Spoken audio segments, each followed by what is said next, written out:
Bueno, hola a todos y muchas gracias por estar aquí, para escuchar esta charla, esta conferencia en diseño regenerativo.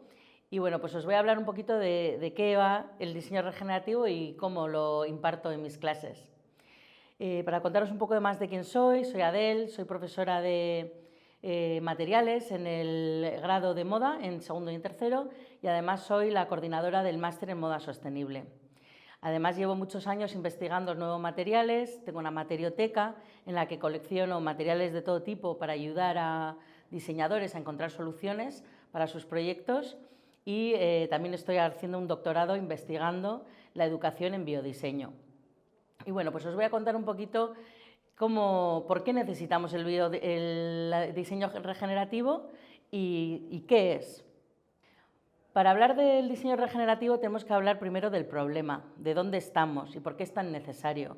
El problema es, como veis en esta imagen, pues todas las montañas de basura y de desechos que estamos generando, tanto del diseño de moda como casi todas las disciplinas, ¿no? Son los desechos del packaging, de la ropa, de cualquier producto que se ha estropeado. Y bueno, pues creo que todos tenemos conciencia de esta situación. Veremos en los periódicos, en la radio, en la tele, todo el mundo habla de este problema con muchos números.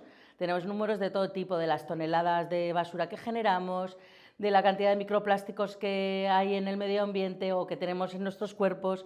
Son tantos números que nos abruman, pero es importante que vayamos desgranando poco a poco y empecemos a entender este impacto. Un pequeño ejercicio que animo a todo el mundo que haga es, para abordar un número más cercano, abrir vuestros armarios y contar cuántas prendas tenéis en casa. Y ese número os va a abrir los ojos a entender cuánto consumimos. Pero yo me voy a concentrar sobre todo en estos números, que son los números del desecho que generamos y el número de los materiales, del impacto que los materiales utilizamos tienen en el planeta y la relación entre ellas. Vamos a ver que en esta relación lo que hacemos es una transición de la producción lineal a la producción circular. En el diseño circular lo que hacemos es hablar de que no hay basura, sino que esa basura se convierte en una materia prima y así cerramos el ciclo, lo volvemos a utilizar en el proceso de producción. Entonces la relación entre el desecho y la materia prima es circular. Para hablar de esto sería también importante hablar de por qué son importantes los materiales. Yo soy profesora de materiales porque me parece que tienen un rol esencial en el proceso creativo del diseñador. Dicen que por el 70% de las decisiones que tienen impacto más tarde en el medio ambiente viene en el proceso creativo, en el proceso del diseñador. Entonces tienen una responsabilidad muy importante de entender qué pasa en ese momento y los materiales son clave en el momento de la creación inicial. Entonces os voy a hablar de por qué me parece a mí importante los materiales. Para esto me gusta hablar de una diseñadora textil, se llama Annie Albers, que es diseñadora de la Bauhaus, y ella decía una frase muy importante, que es que debemos bajar a la tierra desde las nubes donde vivimos en la vaguedad y experimentar lo más real que hay, lo material. Como diseñadores trabajamos mucho en lo abstracto, con ideas que tenemos en la cabeza, pero que hasta que no las pasamos a lo material no entendemos realmente si funcionan o si son como nos las imaginamos. Entonces, como diseñadores debemos realmente interactuar con la materia prima y aprender a entender sus potenciales, sus obstáculos y la manera en la que podemos sacar mejor partido para que también sea ético con el medio ambiente. Y por eso también es interesante hablar del proceso creativo desde la materia prima, desde lo material. Es decir, no vamos a diseñar algo, dibujarlo y luego buscar la materia prima, sino que vamos a dejar que la materia prima o el material nos inspire en el proceso de creación. Se llama Material Driven Design.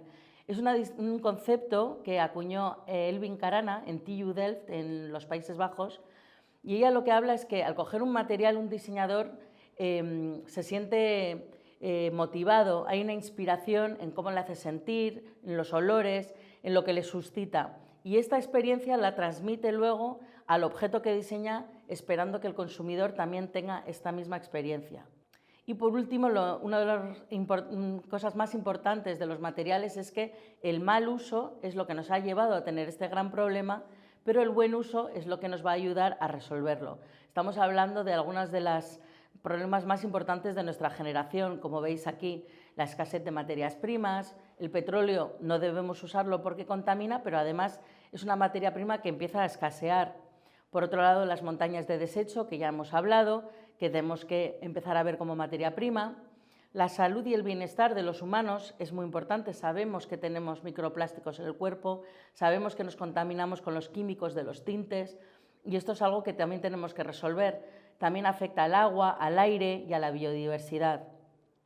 Y por último también tenemos dos problemas que son, por ejemplo, el aislamiento digital, más acentuado desde la pandemia, en la que pasamos muchísimo tiempo detrás de pantallas, de cristal, de metal, todo frío, y estamos explorando cómo podemos traer la naturaleza a través de esta conectividad, por ejemplo, con pantallas hechas de madera. Y por último, el consumidor. Todos somos consumidores y todos sabemos que ya quien más, quien menos, compra con más conciencia y hace más preguntas. Como diseñadores debemos saber responder a estas nuevas necesidades. ¿Y qué es la sostenibilidad? Se habla mucho de sostenibilidad, lo vemos mucho en todos lados, incluso hay mucho greenwashing, todas las marcas ya tienen algo eco, bio o sostenible y muchas veces no sabemos exactamente qué quiere decir. Es importante como consumidores, pero en mi caso, sobre todo con mis alumnos de diseño, animarles a que empiecen a pensar en cómo cada uno explora la sostenibilidad en su casa, en su trabajo, en sus proyectos. Puede ser desde usar menos packaging a comprar ropa de segunda mano, pero empezar a entender cuáles son los pilares con los que se identifican sus valores de sostenibilidad. Pero lo que podemos decir como definición más o menos estándar es la definición de las Naciones Unidas, en la que define el desarrollo sostenible el hecho de que las generaciones consuman los recursos que necesiten para salir adelante, asegurándose a dejar suficientes recursos para las generaciones que vienen. Bueno, seguramente es más bonito que como lo he dicho yo ahora, pero básicamente esa es la definición. Y en esta definición se habla mucho de neutralidad, es decir, yo consumo lo justo, pero dejo todo como está. Pero el problema es cuando esto no ocurre. Y por eso hablamos de regeneración, cuando el concepto de la sostenibilidad llega tarde y no es suficiente. La sostenibilidad, como hemos dicho, habla de dejar las cosas tal y como están, pero ya no hemos dejado el planeta como está, ya tenemos impactos negativos, ¿no? Pues se están contaminando el agua, el aire, etcétera, todo lo que hemos comentado, y esto ya, por mucho que ahora nos portemos muy bien, no se va a solucionar. El diseño regenerativo lo que habla es de renovar, revitalizar y de regenerar todo el daño que hemos hecho. Y a través del diseño podemos conseguirlo. Si vemos aquí en el gráfico, podemos ver a la derecha que tenemos el diseño convencional, pero luego por encima tenemos el diseño sostenible, que es un poco mejor, pero realmente está muy lejos del punto final, en lo de arriba del gráfico, que es la regeneración. Con la regeneración lo que hablamos es de no solo diseñar respetando al planeta, sino como si fuéramos naturaleza, ¿vale? Tenemos que actuar de manera que no se note el impacto de la humanidad. El punto de inspiración del diseño regenerativo es la agricultura regenerativa, ¿vale? Que es donde lo que hacen es tener cuidado en el cultivo de la agricultura, de que no se quemen o se sobreutilicen los terrenos y hay sistemas de rotación y se tiene en cuenta también pues, la ganadería y el impacto de las otras especies. Y básicamente vamos a inspirarnos de estos conceptos para poder aplicarlos al diseño. Un ejemplo perfecto es el bioplástico. Si cogemos un plástico tradicional que viene del petróleo y lo tiramos a la basura y acaba en un vertedero, pues más o menos entre 300 y 500 años es lo que va a tardar en descomponerse y romperse en cachitos. El problema es no solo que tarde tanto en romperse en cachitos más pequeños, sino que estos trocitos tan pequeños en realidad jamás se van a absorber por el planeta. Es decir, cuanto más pequeño, peor, porque más van a ir contaminando y más difícil va a ser separarlo de lo orgánico. Entonces, siempre va a mantenerse separado de la naturaleza. En cambio, si tiramos un bioplástico a un vertedero, dependiendo del bioplástico, puede tardar entre 3 semanas y 1 año en descomponerse. Y al ir descomponiéndose, estos trocitos pequeños al final se van a reabsorber como nutrientes por la tierra y van a producir vida. Y esto sería la gran diferencia entre un diseño sostenible, que se puede reciclar algo, o lo regenerativo, que genera vida. Es una nueva manera de mirar la materialidad, ¿vale? Es un cambio de paradigma, que es lo que yo intento explicar a mis alumnos, que aborden el diseño de una manera ética y responsable desde este cambio, que no piensen que es algo opcional, sino una nueva visión del diseño y del impacto que tenemos y la responsabilidad que tenemos con el planeta. Tenemos ejemplos súper interesantes como este de Paul Curtis, en el que genera un mensaje muy potente sobre la sostenibilidad utilizando la polución como materia prima. Aquí podemos ver un túnel de San Francisco negro por la contaminación, y él lo que ha hecho es quitar trozos de contaminación para generar y crear un bosque que es un mensaje muy potente para que entendamos la naturaleza, cómo la podemos generar de diferentes maneras también, ¿no? Y la conciencia. Este ejemplo también es súper interesante, es Paula Ulaguri, que es alumni de IED Madrid, y ella generó esta colección cápsula para Loewe, y aquí podemos ver literalmente que ha generado vida sobre estas prendas. Son unas prendas hechas con fibras naturales en las que ella ya inserta unas semillas que poco a poco van creciendo sobre la misma prenda. Es decir, que hay un acto de fotosíntesis además que va purificando el aire alrededor de las personas, y al final de la vida útil pues esto ya se podría tirar al compost. Es un ejemplo muy literal pero muy potente, y de hecho Loewe lo utilizó. O este otro ejemplo más comercial es una empresa que se llama Volleyback, y ellos hicieron la prueba. Es una camiseta hecha 100% de celulosa, y el print que lleva está hecho con algas. Hicieron la prueba, lo dejaron en un jardín, y a lo largo de un año vieron cómo fueron desapareciendo poco a poco, y si os fijáis incluso ahí hay unos gusanitos y unas caracoles que se han ido literalmente comiendo la camiseta, o sea que les hemos dado de comer. Y regeneración no es solo generar vida, sino que también es quitar polución o quitar el daño. Y lo vemos en el ejemplo de Pangaea, que se ha asociado con una empresa que se llama Gravity Ink, que son de la India, y Gravity Ink generó este material que se llama Air Ink, y Air Ink es un tinte que está hecho con la polución de los coches. En la India hay un gran problema de contaminación de coches en las ciudades, y ellos inventaron un pequeño artilugio que se pone en el tubo de escape de los coches y va atrapando todo el carbono de dióxido que va saliendo, y luego lo convierten en tinta negra. Empezaron haciendo rotuladores que se pueden ver en la imagen. Estos rotuladores, uno solo es 45 minutos de un coche dando vueltas por la ciudad. Después de los rotuladores ya se han abierto a colaboraciones como esta de Pangaea, que es una marca de moda sostenible, que ahora todas las etiquetas están hechas con el print, con este tinte negro. Y esto es un ejemplo de lo que no sería regenerativo, para que volvamos a ver la comparativa. Estas lentejuelas, que son súper bonitas y son de una empresa que se llama Sustainable Sequin Company, son un proyecto interesante donde reciclan botellas de PET para generar estas lentejuelas. Pero esto no sería regenerativo, ya que después de 2 o 3 usos esto ya no se podría reciclar y seguiría acabando en el vertedero. No podemos hablar de diseño regenerativo sin hablar de biomateriales, que son una de las claves para poder llegar a tener diseños regenerativos con este impacto que decimos de generar vida o de quitar el daño que hemos hecho. Os voy a explicar un poco más de lo que es el biodiseño. Bueno, en biodiseño hablamos de 2 premisas muy importantes. Una es que vamos a trabajar con materias primas vivas. Vamos a trabajar con micelio, con bacterias, con celulosa bacteriana, que básicamente son colonias de levaduras y bacterias, y con algas. Entonces, hay una relación diferente a la hora de diseñar con estas materias primas, porque tenemos que también aprender a alimentarlas, a cuidarlas y a dejarnos llevar por las cosas que hacen, que a veces no son tan predecibles. Y la otra premisa es que no vamos a trabajar ya en estudios o en talleres de diseño a los que estamos acostumbrados, sino en espacios diferentes que son más como laboratorios. Aquí tenemos algunos ejemplos para que veáis, donde por ejemplo en un lado se están cultivando unas bacterias en unos petris, que son estos platitos circulares, o un laboratorio de fermentación donde se está generando una fibra parecida al hilo de las telas de araña. Y la que impulsó todo este cambio, o el proyecto así más relevante como punto de inflexión, es este proyecto que se llama BioCouture de Susan Lee, era una diseñadora de moda y a ella fue a la que se le ocurrió incorporar la biología en el proceso creativo del diseño. Ella vio que en la bebida de la kombucha hay un hongo que flota por arriba y este hongo, si lo secas, se parece un poco a piel humana o a piel animal, una cosa intermedia.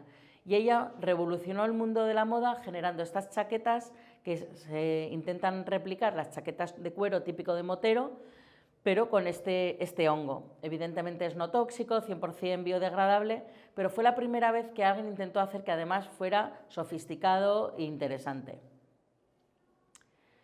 Pero estamos en un punto de partida, es una disciplina joven, es una disciplina muy emergente donde todavía no hay un marco pedagógico definido y se está explorando cómo se puede enseñar y cómo se debe aprender. Todavía hay falta de referentes, Susan Lee es una de ellas, hay pocos maestros, pocos expertos, no hay un histórico, es decir, 100 años de exploración, estamos hablando de un máximo de 20 años de exploración muy individual, muy DIY, y entonces, bueno, pues tenemos que ir poco a poco generando este marco pedagógico para empezar a insertar esto de manera académica y llegar al mercado. Y lo otro es que hay una sensación de falta de proyección real en el mercado. Una de las premisas del biodiseño y del diseño regenerativo es que hay mucha experimentación, muchas sorpresas, muchos errores. Y es verdad que también es importante mantener esto, que no depuremos tanto este marco donde perdamos la exploración y las sorpresas. Y aquí os voy a enseñar imágenes de sorpresas de las clases de mis alumnos, pues materiales que se queman por sorpresa o diferentes formas que salen peor, unas más redonditas, de repente otras se desparraman. O, como veis, bueno, pues resultados variados, pero que siempre acaban inspirando. Lo que es importante es siempre enseñar también un talento o una habilidad que viene del científico, es la buena documentación de todos los procesos, de los cambios, de las temperaturas, de lo que salió bien, lo que salió mal, y trabajamos mucho esto con los alumnos para poder replicar los experimentos. Los espacios donde se generan estos experimentos son también importantes. Se está empezando a hablar de laboratorios híbridos, donde hay espacios para experimentar y espacios más estériles para que estas materias primas vivas podamos permitir que sigan vivas y que los materiales que generamos tengan el espacio adecuado para secarse o para llegar a terminar su proceso de creación, ¿no? Tenemos aquí ejemplos de diferentes centros que están empezando a explorar estos espacios. También hay que desarrollar nuevas herramientas. Como hemos dicho, es una disciplina emergente, no hay un histórico de herramientas que se pueden utilizar, ni de cómo hay que hacer los procesos, y los alumnos realmente son agentes activos en esta creación, son los pioneros que están definiendo el futuro del diseño regenerativo. Tenemos desde bioreactores para hacer algas, o a cosas tan básicas como coger una esterilla de yoga y con 2 cuerdas manipular el crecimiento del micelio para que tenga las formas que queremos. Otro de los puntos claves en el diseño regenerativo es rescatar artesanías tradicionales, proteger la herencia de donde venimos, pero reinterpretarlas, como por ejemplo hacer un textil con la técnica del quilting, que es ancestral, comunitaria, pero reinterpretarla utilizando la celulosa bacteriana, como veis aquí en este ejemplo, donde no tenemos ni que coserlo porque la celulosa bacteriana tiene la posibilidad de pegarse entre sí con agua. También muy importante la idea de la identidad y de la denominación de origen. Se habla mucho en el biodiseño y en el diseño regenerativo del que los desechos o la materia prima viva con la que trabajemos, que también nos conecte con la tierra. Por ejemplo, en este proyecto es un proyecto de Chile que trabaja con recursos locales, como tener una denominación de origen, como fuera el vino de La Rioja, pues tener aquí, por ejemplo, el bioplástico de Vizcaya, porque lo hemos hecho con un desecho típico de aquí que pueda venir, por ejemplo, del Chacolí. Y por último, súper importante con todos mis alumnos, que no nos olvidemos de la especulación, de mirar hacia el futuro, de que nos imaginamos estos futuros, que nos atrevamos a pensar en lo peor y en lo mejor, que seguro que no va a ser ninguna de esas dos, pero que esa idea de pensar hacia el frente nos ayude a empujarnos a experimentar y a hacer cosas que pensamos que puede que no sean posibles, pero nos puede sorprender. Por ejemplo, que podamos cultivar una planta que las raíces utilicen para hacer encaje y a la vez estemos cultivando comida arriba, ¿no? Generar simbiosis entre las diferentes disciplinas. Y para que veáis que sí hay un futuro, aunque cuesta llegar, siempre uso el ejemplo, la licra tardó 13 años en llegar al mercado, es decir, que los nuevos materiales no van a llegar en un día, pero de los proyectos universitarios que puedan parecer a veces muy experimentales o muy fantasiosos, realmente llegan al mercado. Como esta empresa, Kill Labs, fue un proyecto universitario de la Universidad de Parsons en Nueva York. Empezaron con un experimento de biohilos, igual que el que hago yo en mi clase, y ellos, después de evidentemente 3 millones de dólares de inversión, han llegado al mercado con esta fibra, que está hecho 100% de algas. O Polybion, un proyecto que es de México y español, donde cultivan celulosa bacteriana. Si os fijáis, veis ahí el tamaño, y están haciendo cueros veganos para el mercado que ya están en venta. O Camper, una marca nacional que ya está utilizando cueros veganos de frutas y verduras en sus colecciones. Voy a seguir con los últimos ejemplos. Este es muy emocionante, es medio experimental, pero está llegando también poco a poco a consolidarse. Este proyecto utiliza microalgas que tienen la capacidad inherente de absorber la polución en el agua y en el aire, y con esta premisa se propusieron teñir fibras o tejidos. Lo que hacen es triturar las algas, hacen un líquido que se comporta como un tinte y lo aplican sobre las prendas. Estas prendas luego están vivas, es como tener una planta líquida sobre tu tejido, y entonces las personas que lleven esa prenda van a ir purificando el aire a su alrededor. Es una idea pionera, muy ciencia ficción, pero funciona hasta 3 meses. De momento no logran que dure más, es decir, después de 3 meses esa prenda se vuelve a quedar blanca. Pero están trabajando en la idea de cómo podemos, como consumidores y usuarios, cuidar nuestras prendas literalmente de una manera que se mantengan vivas.